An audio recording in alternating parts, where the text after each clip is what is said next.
Muito bem, meus caros. Muito bem, muito bom dia. Eu espero que vocês estejam ótimos, ótimos.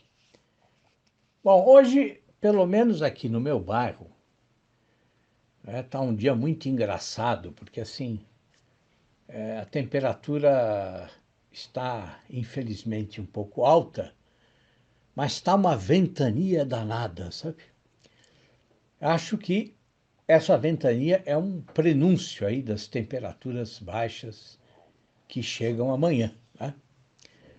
Mas de qualquer forma, com esse tempo de hoje, que tá agradável, pelo menos aqui dentro de casa está muito agradável.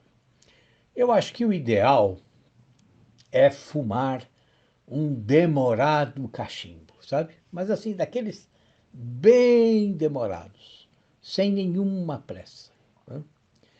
De preferência saboreando aí algum Virgínia envelhecido, bem adocicado, né?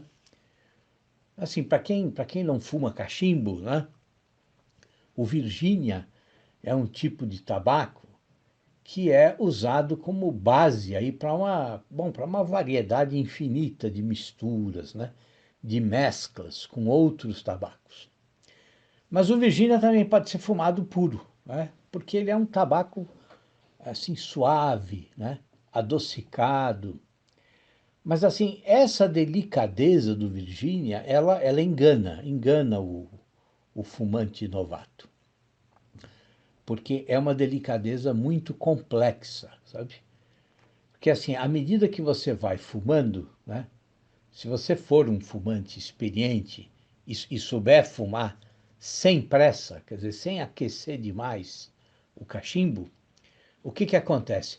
O Virgínia vai liberando, né?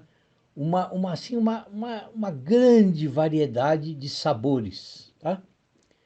Assim, em geral, eles são doces, mas é um adocicado que também muda, porque eles podem lembrar, por exemplo, o sabor do figo, o sabor da ameixa, né?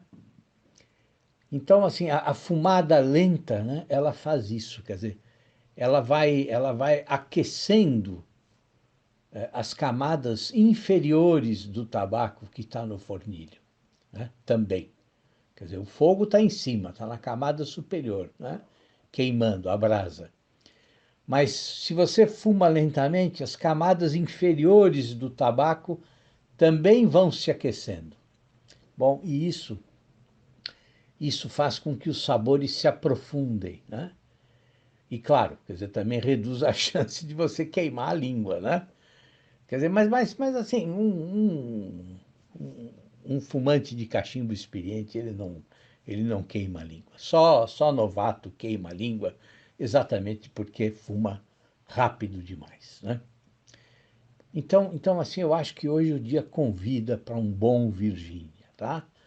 Mas assim, aquele Virgínia que de tão envelhecido, bom, já surgiram nele, né? Como às vezes acontece mesmo, tá? Já surgiram ali alguns cristais de açúcar no tabaco, tá? Bom, e é o que eu vou fazer aqui depois desse áudio com absoluta certeza, com absoluta certeza. E se vocês tiverem aí um cachimbo e um bom Virgínia, bom, façam também, que é uma experiência maravilhosa. Bom, muito bem, mas ontem, né, a gente conversava aqui a respeito daquela reflexão do Adolfo Bioy Casares, né? Grande Adolfo Bioy Casares. Inclusive, não sei se vocês sabem, mas estão publicando aqui no Brasil a obra completa, né, do Adolfo Bioy Casares. Já saíram aí 2 volumes pela chamada Biblioteca Azul, né? Biblioteca Azul. Ah, deixa eu abrir aqui o volume.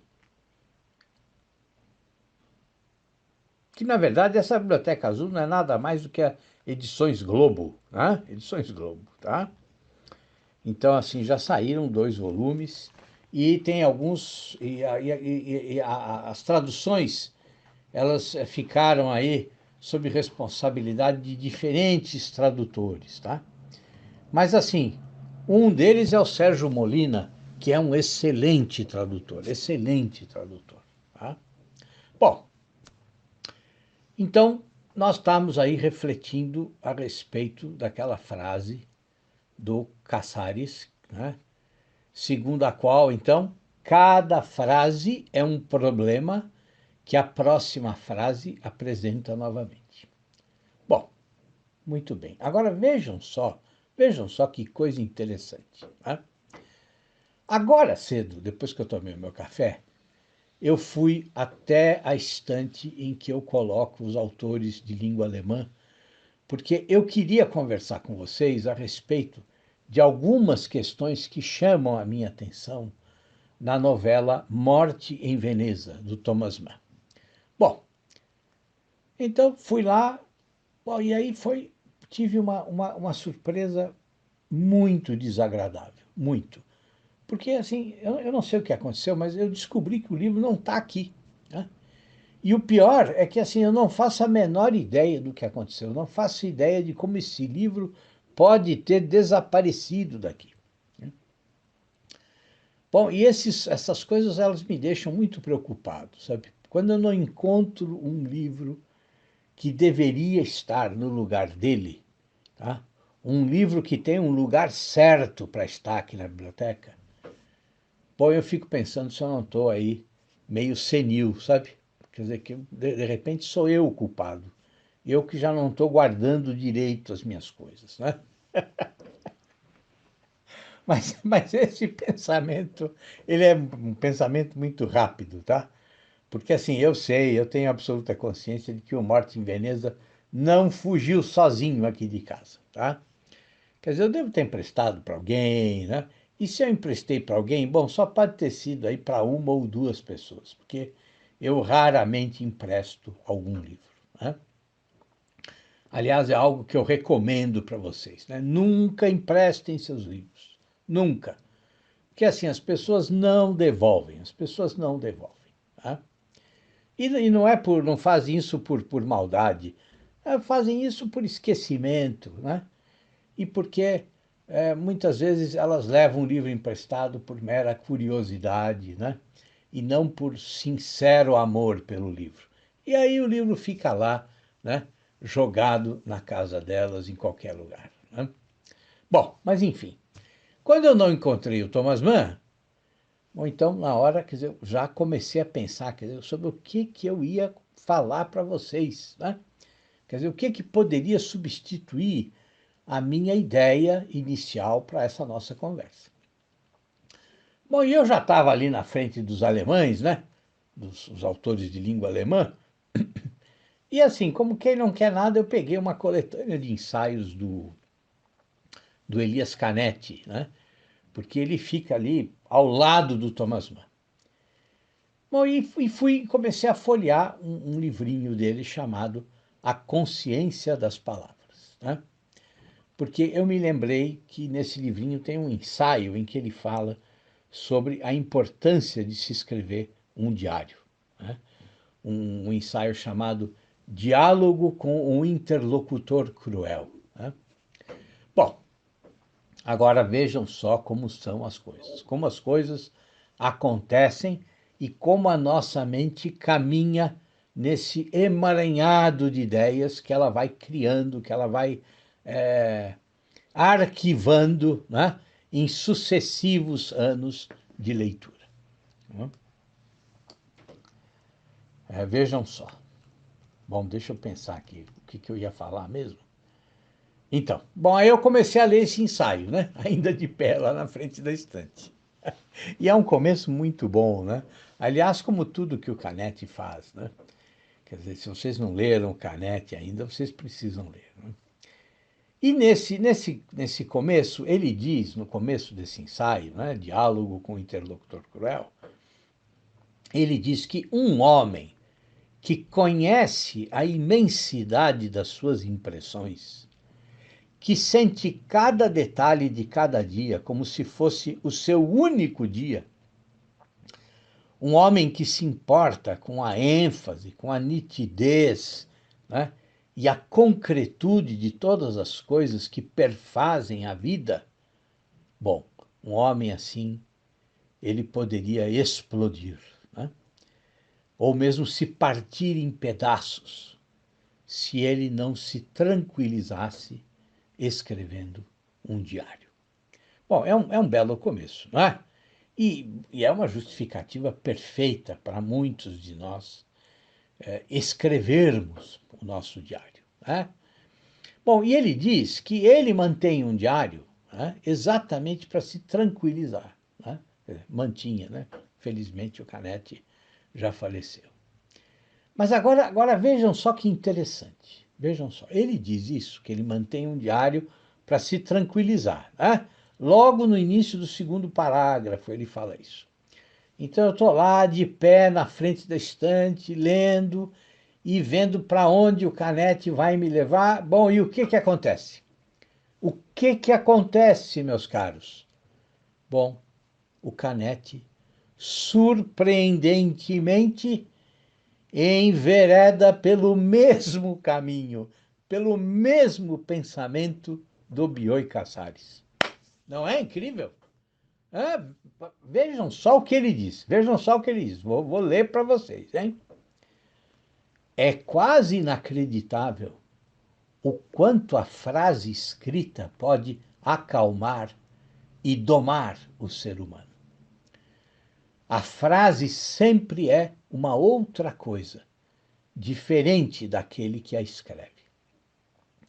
Ela surge como algo estranho diante dele, como uma muralha repentinamente sólida, por sobre a qual não se pode saltar. Talvez seja possível contorná-la, mas antes que se chegue ao outro lado, assoma, formando com essa um ângulo agudo, né? Assoma, ou seja, se manifesta, se oferece à nossa mente, ocorre ao nosso espírito, formando um ângulo agudo, uma nova muralha, uma nova frase, não menos estranha, nem menos sólida e elevada, convidando também a ser contornada. E aos poucos surge então um labirinto, no qual o construtor ainda se reconhece, mas com dificuldade.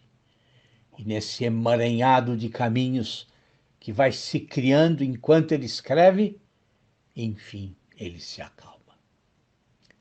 Então vejam só, né? Vejam só, a frase, né? O Canetti vê a frase como uma muralha. Né? Bom, se ela é uma muralha, bom, então realmente ela é um problema. Né? É um problemaço. Né? O Bioy Casares estava certo. Quer dizer, ela surge diante de você. Né? Você que acabou de escrever a frase, como um problema intransponível. E quando você pensa que finalmente conseguiu dar conta desse problema, o que acontece? Bom, a próxima frase é só a continuação da muralha num outro ângulo. Né?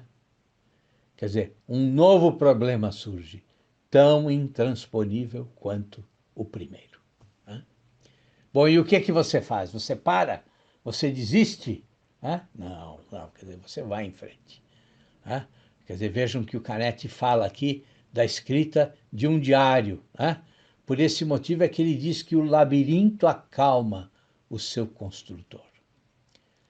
Mas ele diz também, num outro trecho, que essa tranquilização não acontece em grande medida. Né? Porque essas muralhas tranquilizam o nosso instante, tranquilizam a nossa impotência momentânea diante de todas as coisas que formam a vida. Né? Elas desanuviam o dia e permitem que a gente continue trabalhando. Mas é só isso. Porque para o Canetti, o diário, na verdade, não permite o adormecimento da nossa consciência. E que, na verdade, esse passado que vai se acumulando no diário, ele não se transfigura. Ele não fica lá, naquelas páginas, entregue a si mesmo. Mas ele nos mantém alertas e perspicazes. Né? Ou seja, ele permanece de alguma forma vivo, atuante. Né? Ou seja, aquelas frases são muralhas, são problemas que se renovam em novas frases, mas todas elas não nos sufocam, não nos silenciam. Né? Quer dizer, elas são obstáculos, mas não são intransponíveis. Elas são motivos para nós seguirmos adiante, cada vez mais alertas, cada vez mais atentos ao que se passa dentro de nós e na própria realidade. Então eu realmente espero que vocês estejam aí construindo as suas próprias muralhas. Eu realmente desejo que vocês estejam aí perdidos nos seus labirintos.